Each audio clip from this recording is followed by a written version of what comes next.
Dyma Cylch Meithrin Gwdihw Brynithel.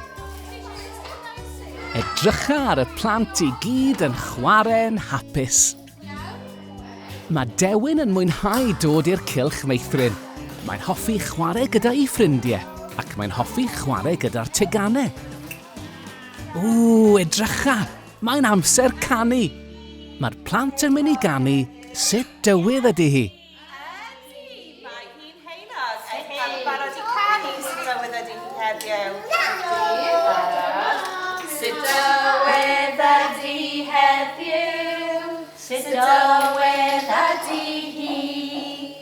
Ydy'n braf, ydy'n bwrw glaw, sut dywydd ydy hi. Param pam, param pam. Sut dywydd ydy hi heddiw, sut dywydd ydy hi. Ydy'n oer, ydy'n gwyntog iawn, sut dywydd ydy hi. Param pam, param pam. Da iawn, blant. Canu da iawn. Beth fydd y plant yn ei wneud nesa? Der I weld mwy ar sianel Dewin a Doti.